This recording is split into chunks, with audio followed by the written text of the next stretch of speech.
Hello everyone, मैं सोमेश हूँ। इस वीडियो में मैं आप लोगों को बताने जा रहा हूँ कि कोड फोर्सेस क्या होता है। कोड फोर्सेस पे हम प्रॉब्लम सॉल्व करते हैं, उससे क्या फायदा होता है। कोड फोर्सेस पे जब हम कॉन्टेस्ट देते हैं, जब रेटिंग आती है, उससे क्या फायदा होता है। हम आखिर कोड फोर्सेस पे क्यों जाके चीजें सॉल्व करें, एकदम बेसिक से आपको बताऊंगा।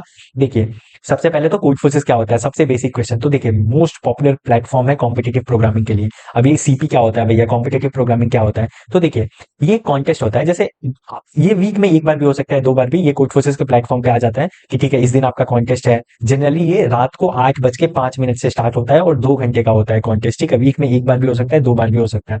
अब ये क्या होता है कि पूरा दुनिया भर में जितने भी देश हैं, वो सब सारे देश के लोग ऑलमोस्ट पार्टिसिपेट करते हैं, कोड फोर्सेस पे कॉन्टेस्ट देते हैं। कॉन्टेस्ट में 6-7 प्रॉब्लम आता है और 2 घंटा टाइम होता है। जो इंसान जितना क्वेश्चन बना पाया, कितना कम टाइम में बना पाया, उस हिसाब से उसको एक रेटिंग दिया जाता है। और कोड फोर्सेस की रेटिंग की वैल्यू बहुत ज्यादा होती है। ठीक है, तो मैंने आपको आपको बेसिक समझ आ गया होगा कि ठीक है, कोड फोर्सेस पे होता क्या है, ये क्यों पॉपुलर है इतना। ठीक है, वर्ल्ड वाइड। अब देखिए कि ठीक है, कोड फोर्सेस मेरे को समझ आ गया क्या होता है, लेकिन हम क्यों करें यार, कोड फोर्सेस पे हम आए हैं, हम क्यों प्रैक्टिस करें, उससे मेरे को क्या फायदा होगा। तो देखिए, सबसे पहली चीज, कोड फोर्सेस पे आप डिफिकल्टी वाइज प्रॉब्लम सॉल्व कर सकते हैं। जैसे एकदम हम नए नए कोडिंग हमने जब सीखा होता है, तो ऑब्वियसली हमें सिर्फ लैंग्वेज आ रही होती है, हमें बहुत सारी चीजें नहीं आ रहा होता, सिर्फ एरे स्ट्रिंग यही सब आ रहा होता है, बेसिक बेसिक। तो हम जैसे rating wise problem, 800 rating, 900 rating, 1000 rating, ऐसे सॉर्ट करके प्रॉब्लम सॉल्व कर सकते हैं। मतलब हम रेटिंग वाइज सीख सकते हैं। एक होता है ना कि हमें एकदम हार्ड प्रॉब्लम आप दे दोगे, हमसे नहीं हो पाएगा, तो हम ऐसे छोटा छोटा छोटा छोटा करके, मतलब पहले कम रेटिंग का, फिर ज्यादा, ऐसे ऐसे करके हम डिफिकल्टी वाइज प्रॉब्लम सॉल्व कर सकते हैं। ठीक है, इससे क्या होगा, हमारा कोडिंग स्पीड फास्ट होगा। जैसे हम वेस कोड पे भी बहुत लोग कोड करते होंगे, है ना। तो वहां पे हम नॉर्मली कोड करते हैं।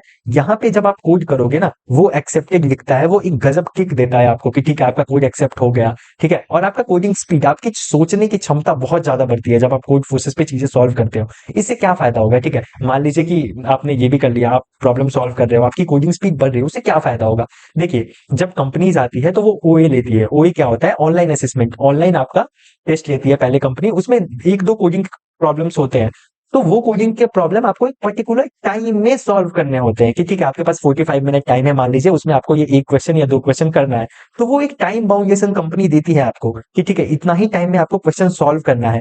तो ये चीज हमें कोड फोर्सेस सिखाता है। जब हम कॉन्टेस्ट देते हैं ना, लाइव कॉन्टेस्ट, वो भी 2 घंटे का होता है। मैंने आपको यहाँ बताया ना, कॉन्टेस्ट होता है 2 घंटे का। वो 2 घंटे का कॉन्टेस्ट आप जब बार बार दोगे, वीक में मान लो आप एक बार भी दे रहे हो अभी से ही, फर्स्ट ईयर से या सेकंड ईयर से, तो आपको हैबिट हो जाएगा कि ठीक है, टाइम लिमिट में हम कैसे क्वेश्चन सॉल्व करते हैं। बोलते थे ना जेई के टाइम पे कि आप डायरेक्ट जेई मेंस का एग्जाम या फिर जेई एडवांस का एग्जाम देने मत जाओ, पहले आप मॉक टेस्ट दो। मॉक टेस्ट आपको क्या सिखाता है, वही ना कि आप टाइम मैनेज कैसे करोगे, आप जल्दी जल्दी कैसे सोचोगे। तो सेम चीज, आप जब यहाँ लाइव कॉन्टेस्ट देते हो, आपका एक टाइम लिमिट में क्वेश्चन सॉल्व करने का आदत होता है, उससे आपको ओए में हेल्प होती है। टेक्निकल इंटरव्यू भी आपका एक टाइम लिमिट का ही होगा ना। आपसे टेक्निकल क्वेश्चन पूछे जाएंगे, तो आपको एक पर्टिकुलर टाइम ही दिया जाएगा उसको बताने का, ऐसा नहीं कि आप दिन भर बैठे हुए हो, वैसा नहीं। तो टेक्निकल इंटरव्यू में भी हेल्प करता है, अगर आपका हैबिट है यहाँ सॉल्व करने का। क्योंकि आप एक क्वेश्चन को बहुत सारे तरीकों, अलग अलग डिफरेंट तरीकों से करना सीख जाओगे कि एक क्वेश्चन, अच्छा ये तरीका हो सकता है, ये और अच्छा तरीका हो सकता है। ठीक है, तो उससे मैं ज्यादा टेक्निकल टर्म यूज ना कर रहा हूँ, नहीं कर रहा हूँ, क्योंकि आप घबरा जाओगे बोल के। मैं एकदम नॉर्मल लैंग्वेज में आपको समझा रहा हूँ। एक और फायदा होता है, देखिए, आपने लाइव कॉन्टेस्ट दिया, ठीक है, कोई आपने लाइव कॉन्टेस्ट दिया, उसमें बहुत सारा आप लाइव कॉन्टेस्ट दे रहे हो स्टार्टिंग से। आपका फर्स्ट ईयर खत्म हुआ, सेकंड ईयर में आया, सेकंड ईयर में चल रहा है, या फिर सेकंड ईयर खत्म हुआ, कोई ना कोई कॉन्टेस्ट तो ऐसा होगा जिसमें आपका रैंक बहुत अच्छा आएगा। हर एक कॉन्टेस्ट में आपका रैंक दिखाता है इंटरनेशनली कि आपने जितने भी लोग आज कोड फोर्सेस पे कॉन्टेस्ट दिए हैं, उसमें आपका रैंक क्या है। मान लो आपका कोई कॉन्टेस्ट में अंडर 100 रैंक आ गया, या फिर अंडर 1000 रैंक आ गया, ये सब बहुत अच्छे रैंक होते हैं। तो आप जब अपना रेज्यूमे बनाते हो ना, उस रेज्यूमे में आप लिख सकते हो कि मैंने ये वाले कॉन्टेस्ट में ये, मतलब ये रैंक अचीव किया है। ठीक है, आप रेज्यूमे में एक लाइन लिख सकते हो, सोच रहे हो, आप रेज्यूमे में ये चीज डाल सकते हो कि मैंने ये कॉन्टेस्ट में इतना रैंक अचीव किया था। अचीवमेंट सेक्शन में, रेज्यूमे होता है ना, उसमें अचीवमेंट सेक्शन होता है, वहां आप डाल सकते हो। और देखिए, कोड फोर्सेस पे रेटिंग सिस्टम होता है, मैंने आपको बताया, कॉन्टेस्ट दोगे आपका रेटिंग आएगा, वो रेटिंग का बहुत ज्यादा वैल्यू होता है। वो रेटिंग से आपका लिंक्डइन प्रोफाइल भी स्ट्रांग होता है। ठीक है, ये जो लिंक्डइन प्रोफाइल है, आप देखिएगा कोई भी सीनियर का लिंक्डइन प्रोफाइल जो कि सीपी करता होगा, आप खोल के देखिएगा, सबसे ऊपर उन्होंने यही लिखा होगा।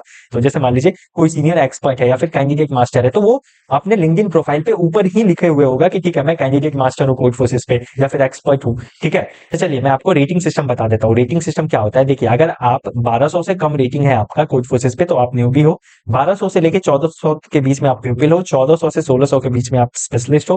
1600 से लेके 1900 तक आप एक्सपर्ट हो। ये होता है रेटिंग सिस्टम। और देखिए, वो चेंज कैसे होता है, मान लीजिए आपका कोड फोर्सेस का प्रोफाइल का नाम है सोमबाप ऑफिशियल। तो आप जब न्यूबी होगे तो वो ग्रे कलर का होगा। जैसे ही आप प्यूपिल बनोगे तो ये आपका यूजर नेम चेंज हो जाएगा ग्रे कलर से ग्रीन कलर में, ठीक है। वैसे ही अगर मान लीजिए किसी दिन आप कैंडिडेट मास्टर बन गए तो आपका यूजर नेम का कलर चेंज होता है। तो इसे बस इंसान कलर देख के पता कर सकता है कि ठीक है ये इंसान इतना तोड़ू होगा कोड फोर्सेस पे, ठीक है।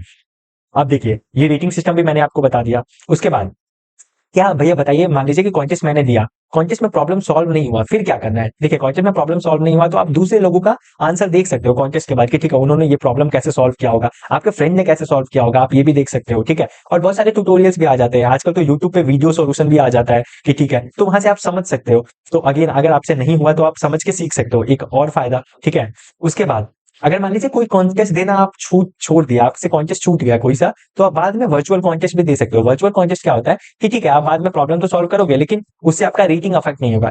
और क्या फायदा होता है भैया कोड फोर्सेस पे सॉल्व करके? तो देखिए आपको इंटरनेशनल एक्सपोजर मिलता है, क्योंकि आप, मैंने आपको बोला ना, आप दुनिया भर के लोगों से बैठ के compete कर रहे हो। जब आप कॉन्टेस्ट देते हो तो सिर्फ आप नहीं दे रहे होते हो, पूरा दुनिया में जितने भी लोग कोड फोर्सेस यूज करते हैं वो लोग कॉन्टेस्ट दे रहे होते हैं। तो आपको पता चलता है कि आप कहाँ स्टैंड करते हो, मतलब आपको इंटरनेशनली आप compete कर रहे हो, तो एक कंपटीशन वाली भावना भी तो आती है और वो अच्छा लगने लगता है कंपटीशन, ठीक है। और ऐसा भी नहीं है कि लाइक जेई वाला कंपटीशन कि अगर मैं अभी नहीं कर रहा हूँ तो मेरा क्या होगा, ये वो आपको धीरे धीरे सीखना होता है। इनिशियली आपसे एक ही क्वेश्चन बनेंगे, बहुत बार होगा आपसे एक भी क्वेश्चन नहीं बना, फिर एक बनेंगे, बहुत दिन बाद फिर दो बनना स्टार्ट होगा, फिर तीन बनना स्टार्ट होगा, ऐसे धीरे धीरे करके आप ऊपर जाओगे, आपको खुद का ग्रोथ भी दिखेगा, ठीक है। ये कॉम्पिटेटिव प्रोग्रामिंग वाली चीज मैराथन है, बहुत धीरे धीरे ऊपर जाती है, ठीक है। और देखिए मैंने आपको बताया ना कि आपका रिज्यूमे बहुत, मतलब आप अपने रिज्यूमे में लिख सकते हो कि मैं, मतलब मैंने इतना प्रॉब्लम सॉल्व किया है कोड फोर्सेस पे, मेरा ये रेटिंग है कोड फोर्सेस पे। और अगेन घुमा फिरा के सारी चीजें जॉब पे आ जाती हैं, तो वहां भी बहुत एज मिलता है। जो भी टॉप कंपनीज होती है ना, जो भी टॉप कंपनी जो जॉब के लिए आती है, अगर आपका कोड फोर्सेस का बहुत अच्छा है रेटिंग, तो आपको बहुत ज्यादा एज मिलता है, बहुत एज मिलता है। एक नॉर्मल इंसान है, देखिए काबिलियत अगर मान लीजिए दोनों में सेम है, दोनों का इंटरव्यू ये सब अच्छा गया है, ये वो, आप कोड फोर्सेस पे चीजें सॉल्व करते हो, आप कॉम्पिटेटिव प्रोग्रामिंग करते हो, आपको बहुत एज मिलता है, ठीक है। स्पेशली पता है सबसे ज्यादा अगर आप फीमेल हो ना और आप कॉम्पिटेटिव प्रोग्रामिंग करते हो तो बहुत ज्यादा एज मिलता है, क्योंकि ये रियलिटी है कि बहुत कम फीमेल ही, मतलब एज कम्पेयर टू बॉयज, ठीक है, बॉयज के हिसाब से बोल रहा हूँ, बहुत कम लड़कियां ही कॉम्पिटेटिव प्रोग्रामिंग करती है। लड़के करते हैं अच्छे नंबर्स में, लड़के करते हैं, लड़कियां कम करती है। एक ये भी रीजन है कि ठीक है आप जिस कॉलेज में हो उस कॉलेज में boys is to girls ratio, obviously लड़कियों का रेशियो ज्यादा होता है, लड़कियों का कम होता है, तो लड़के ज्यादा दिखते हैं, लड़कियां कम दिखती है, एक ये भी रीजन है। दूसरा कि लड़कियां कॉम्पिटेटिव प्रोग्रामिंग भी कम करती है, तो अगर आप लड़की हो और आप कॉम्पिटेटिव प्रोग्रामिंग करते हो तो आपको बहुत ज्यादा एज मिलेगा। आप इमेजिन भी नहीं कर सकते कि आपको कितना आगे जाके फायदा होने वाला है, ठीक है। इसीलिए आप स्टार्टिंग से ये सब चीजें देखना शुरू करो, ठीक है। मैं आपको बहुत अच्छे से समझाऊंगा कि ठीक है कैसे सॉल्व करना स्टार्ट करते हैं। मैंने आपको पहले ही बताया था। देखिए मैं आपको जैसे स्टार्टिंग में ही प्रॉब्लम आता है कि बच्चे को समझ ही नहीं आता यार कि वो कोड फोर्सेस का वो व्हाइट वाला interface, black and white interface मेरे को समझ ही नहीं आता। मेरे को भी स्टार्टिंग में हुआ था कि मेरे को समझ नहीं आ रहा था कि क्या करना है यहाँ पे आके, कैसे स्टार्ट करते हैं। एक बार आप स्टार्ट कर दोगे, कोई आपको बताने वाला नहीं है, ठीक है, मैं आपको फिर अच्छे से समझाऊंगा कि ठीक है क्वेश्चन कैसे सॉल्व करते हैं, कॉन्टेस्ट कैसे देते हैं, हर एक चीज आपको बताऊंगा। एक बार आपको वो अच्छे से चीजें समझ आ गई, ठीक है, उसके बाद आप खुद ही आगे कर ले जाओगे। हाँ लेकिन कोई बच्चा ऐसा है कि भैया मेरे को तो नहीं करना, मैं तो कोड में जाना चाहता हूँ, मेरे को ये कॉम्पिटेटिव प्रोग्रामिंग ये सब करके मैं क्या करूंगा। तो मैं बस इतना कहूंगा यार कि तुम फर्स्ट ईयर में हो ना अभी, देखो क्या करना है तुम्हें, एक्सप्लोर करना है कि ठीक है मैं करके देखता हूँ, एक महीने मैं एक एक क्वेश्चन बना के देखता हूँ मेरे को मजा आ रहा है कि नहीं, मेरे को मजा नहीं आ रहा है और मेरे को कोर में ही जाना है तो ठीक है मैं छोड़ दूंगा। लेकिन आप फर्स्ट ईयर में हो, आपके पास बहुत टाइम होता है, आप एक्सप्लोर करके देख सकते हो कि कौन कौन सी चीजें आपको पसंद आ रही है, कौन कौन सी चीजें आपको पसंद नहीं आ रही है, ठीक है।